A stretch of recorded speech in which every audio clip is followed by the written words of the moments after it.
আপনারা জানেন যে পবিত্র ঈদ উল ফিতর সমাগত, আর আমাদের অতি সন্নিকটে ঈদ উল ফিতর চলে আসছে।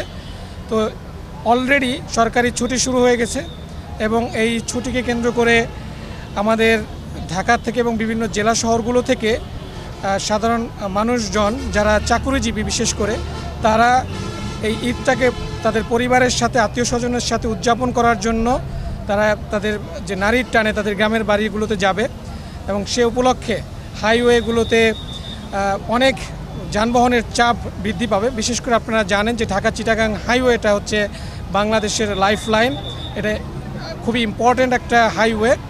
সো এই হাইওয়ের প্রায় 140 কিলোমিটারের মতো সড়ক, যেটা আমাদের র্যাব 11-এর দায়িত্বপূর্ণ এরিয়ার মধ্যে পড়েছে। সো এই মহাসড়কের নিরাপত্তা নিশ্চিত করা যেমন আমাদের কর্তব্য দায়িত্ব, এবং এই যাত্রীরা যাতে নির্বিঘ্নে তাদের গ্রামের বাড়িতে বা তাদের আত্মীয় স্বজনের কাছে যেতে পারে সে উপলক্ষে আমাদের নিরাপত্তা জোরদার করা হয়েছে। এই নিরাপত্তা জোরদার করার ক্ষেত্রে আমরা র্যাব 11 কর্তৃক আমাদের টহল কার্যক্রম অলরেডি জোরদার করেছি। আমাদের বিভিন্ন পয়েন্টে চেকপোস্ট করা হয়েছে। এছাড়াও আমাদের গোয়েন্দা পোশাকে গোয়েন্দা নজরদারিও বৃদ্ধি করা হয়েছে, বিশেষ করে যাত্রীরা যাতে কোনো প্রবলেম ছাড়া তাদের গ্রামের বাড়িতে যেতে পারে, কোনো মলম পার্টি, অজ্ঞান পার্টি অথবা ছিনতাইকারী চাঁদাবাজির সম্মুখীন না হয় সে লক্ষ্যেই আমাদের এই ব্যবস্থা। তো অলরেডি আপনারা দেখেছেন যে আমাদের টহল কার্যক্রম চলছে এবং ঢাকা চিটাগাং হাইওয়ে এখন পর্যন্ত কোনো জ্যামজট মুক্ত রয়েছে এবং কোনো ধরনের অপ্রীতিকর ঘটনাও আমাদের কাছে এখনও আসেনি। আমরা আমাদের ফোর্স সজাগ দৃষ্টি রাখছে বিভিন্ন পয়েন্টে। আমরা গতকালও রাতেও আমাদের বিভিন্ন অভিযান কার্যক্রম পরিচালনা করেছি, এটা চলমান আছে এবং এইটা ঈদের ছুটি শেষ না হওয়া পর্যন্ত চলমান থাকবে। এবং এই যানবাহনের সাথে সংশ্লিষ্ট যারা আছেন তাদেরকে আমরা রিকোয়েস্ট করব আপনারা যাতে যাত্রীরা সুন্দরভাবে যেতে পারে সেই হিসাবে আমাদেরকে সহযোগিতা করবেন, যাত্রীদেরকেও সহযোগিতা করবেন, অতিরিক্ত ভাড়া আদায় যেন না করা হয়।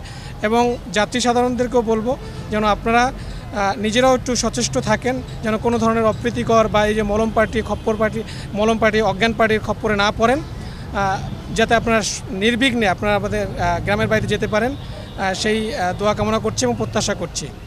সো আই উইশ যে এটা খুবই সুন্দর একটা ঈদ উদযাপিত হবে। আমরা কোনো ধরনের অপ্রীতিকর ঘটনা ছাড়া আমাদের যে বিশেষ করে র্যাব 11-এর দায়িত্বপূর্ণ এরিয়া সেটা আমরা আমাদের দায়িত্ব পালন করতে পারবো এবং সাধারণ যাত্রীগণ তাদের আত্মীয় স্বজনের কাছে সুন্দরভাবে যেতে পারবে এই প্রত্যাশা করছি। আমাদের শহরগুলোতেও আমাদের ব্যবস্থা রয়েছে। আমাদের শহর কেন্দ্রিক আমাদের যে কোম্পানিগুলো আছে আমাদের সেখানেও টিম আছে। আপনারা দেখেছেন যে আমাদের বিভিন্ন জেলার শহরগুলোতেও আমাদের এই টহল কার্যক্রম চলমান রয়েছে এবং বিভিন্ন জায়গায় অলরেডি বাস কাউন্টারগুলোতে যাতে অতিরিক্ত ভাড়া না নিতে পারে সে লক্ষ্যে আমরা মোবাইল কোড পরিচালনা করছি।